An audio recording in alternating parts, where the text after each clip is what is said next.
investing tips or investing quotes, mantras from some of the top investors in the world and apply them to your own investing. Well, I have a list of 10 investment quotes or mantras or lessons or whatever you want to call it to talk about here in this video from 10 legendary investors in the stock market and overall investment world. So we're going to talk about it here in this video. So if you want to learn more and you want to find out more about these 10 investment lessons, well, just stay tuned.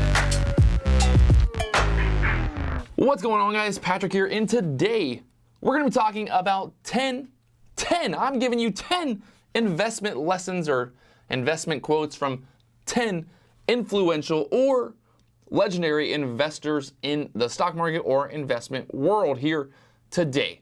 So let's get right into it. I don't want to waste any time because we got a lot to talk about and a lot to go over. First quote: the trick is to take risk and be paid for taking those risks, but to take a diversified basket of risk in a portfolio. Makes pretty good sense. Obviously, you want to diversify. You don't want to put all your eggs into one basket. You don't want to just go and buy only gold stocks and miss out on other opportunities, or really just end up losing a lot of money because you're investing in one sector. That's not rocket science. Definitely probably one of the #1 rules of investing is to be diversified, a plan overall to get exposure from the entire market. You don't want to just buy Facebook. You don't want to just buy Amazon. You want to buy multiple companies in different sectors. You have the tech sectors, you have the pharmaceutical sectors, you have the energy sectors. You got a lot of different sectors, and you can hit all those sectors by investing in different companies inside of those sectors. That way, if the energy sector goes to the moon, if oil goes to the moon, you're going to be diversified and you're going to have exposure to that opportunity. #2 investment lesson here. The biggest mistake investors make is to believe that what happened in the recent past is likely to persist. They assume that something that was a good investment in the recent past is still a good investment. Typically, high past returns simply imply that an asset has become more expensive and is a poor, not better investment. I like that quote. I do. I understand that. I think you do as well. Perfect idea here would be Bitcoin. Let's say, 2 years ago, Bitcoin went to the moon, and everyone thought, hey, it's going to keep going higher and higher. And well, it just stopped going higher at some point. Is that to say that Bitcoin can't go higher in the future? No. But just because Bitcoin went to the moon in the past does not mean that Bitcoin is going to go to the moon again, guaranteed. And a lot of people will invest in different companies, different stocks, because they've seen, well, the stock was once $20 and now it's $5.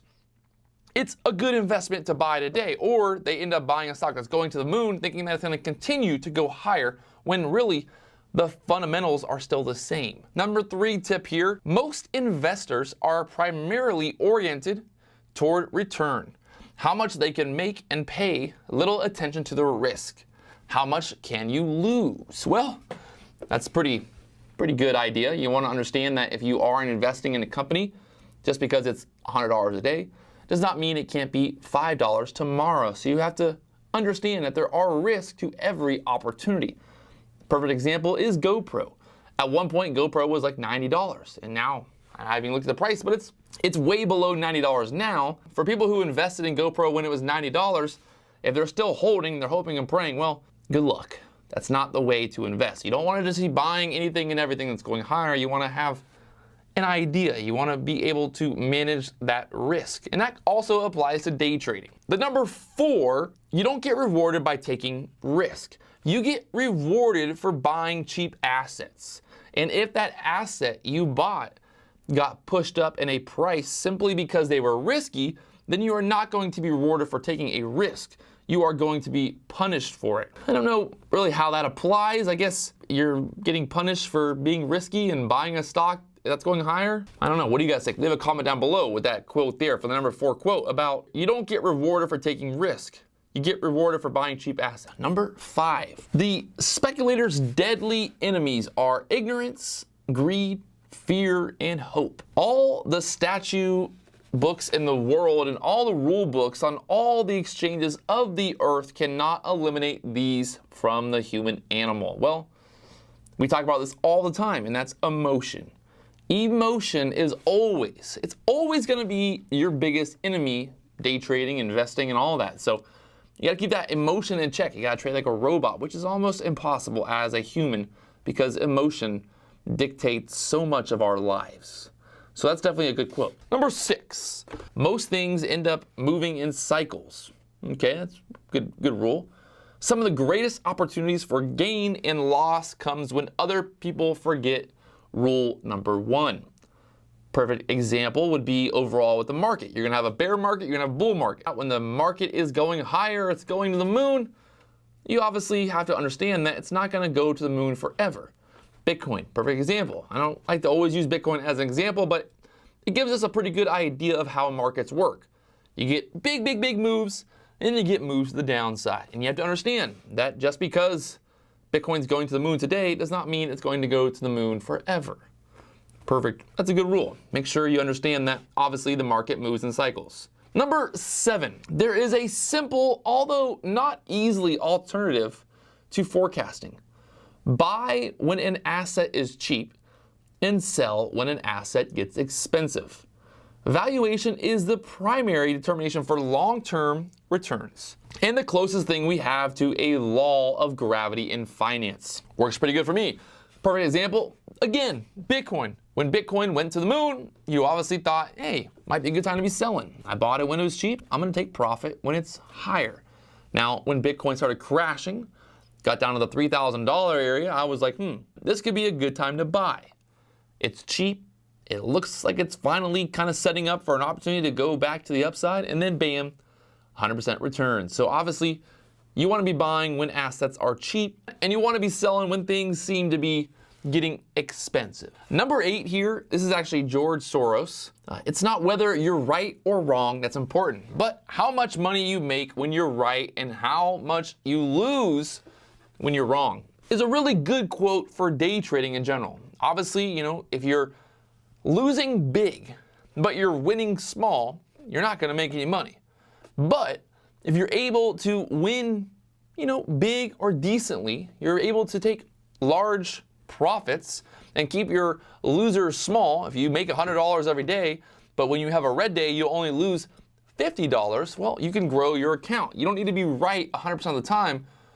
You just need to keep your losers small and your winners, a decent proportion. If you're gonna make $100 trading and you wanna make $100 as a goal, you can't be losing $300, $400. Good example there. Thanks, George. Number 9, we're getting close here. Number 9, regression to the mean is the most powerful law in financial physics. Periods of above average performance are inevitably followed by below average returns. And bad times inevitably set the stage for surprisingly good performance. Again, kind of working with the idea that the market's going to move in waves. Also, your portfolio is going to move in waves. You're going to have a year where your portfolio is just not looking good. It's red. You're losing money. It's not good, right? It's not good. But then you're going to get the rebound and you're going to end up, making some money in the long term. You got to look for opportunities and you got to understand that everything moves in cycles like we talked about earlier. The market goes up, the market goes down, market goes up, market goes down, but overall, kind of just keeps heading higher, but in a wave kind of pattern. So again, if you're a long-term investor, you got to understand there's going to be months where your portfolio is going to go down. There's going to be red months. There's going to be months where you're like, oh my God, what was I thinking? Why did I invest in the stock market? It's crashing. And then all of a sudden, you're going to have a month where the market's going to the moon and you're a genius. You got to remember that everything kind of moves in waves. Number 10 here, the last quote or lesson here. The biggest investing errors come not from factors that are informational or analytical, but from those that are psychological. And I'm going to agree with that for a couple reasons. Like we talked about earlier, emotion obviously is always a big issue with trading or investing in general. If you're a long-term investor, there's going to be emotional battles. When the market's crashing, you're going to have some psychological, emotional issues. When the market's red, you're like, oh, I got to sell. Then you end up selling and the market goes back to green the next day and you end up buying again and then it becomes a pattern. I understand this quote or this lesson that obviously the biggest errors that you're going to make with your investments or your trading or whatever it is that you're doing is going to come from the psychological, the emotional aspect, not so much the analytical or the informational aspect. If you do all the research on a company, you see that the company's making money, they don't have a lot of debt, everything looks good on paper, you're probably going to be okay. You're going to be good. But if you don't keep that information in your brain and you don't rely on the information and going into the future, and you're not actually looking at the numbers, you're just looking at the stock price, well, the emotional aspect, the psychological aspect could end up taking you out of the trade and end up causing a big error in terms of having a loss because you're not analytical and you're not actually thinking about the numbers. You're only emotional. You're only thinking about the red, the percentages, the money. How much money am I losing? How much money am I making? A couple good rules, a couple good lessons here from some investing legends. A lot of these guys are hedge fund guys, big time investors, just talking about these lessons, things that they've learned kind of over the years and kind of going through that. And what do you guys think? Do you agree with most of these rules, these 10 rules or 10 lessons? It all makes pretty much sense. It seems like the correlation, a lot of this comes down to emotion overall and understanding that you have to manage your risk. First off, that's the simple. You got to manage your risk. You can't end up losing more money than you're making. In terms of, if you're losing a lot of money trading, but you're not making any money, well, there's something wrong with your trading in the first place. And then also, you got to understand that the market overall is going to move in waves, and there's going to be days where it's going to be red, but you got to kind of understand the analytical part of it. But you got to understand the overall idea that the market's going to go higher into the future. Just today, it's going to be red. And that's what it all comes down to, the emotion, the battle.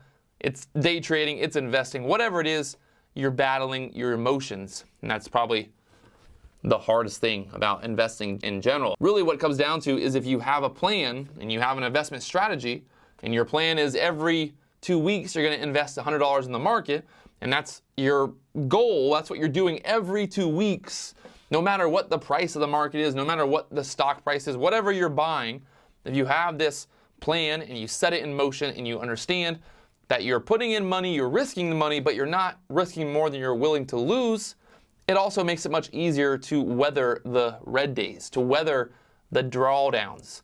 Like in December, when the market's crashing and everyone's like, I got to get out of the market. All this emotion is kind of fueling this big sell-off, and then bam, we rally back to all-time highs right after that. So you got to see that overall, there's going to be red days, there's going to be emotion, there's going to be a battle.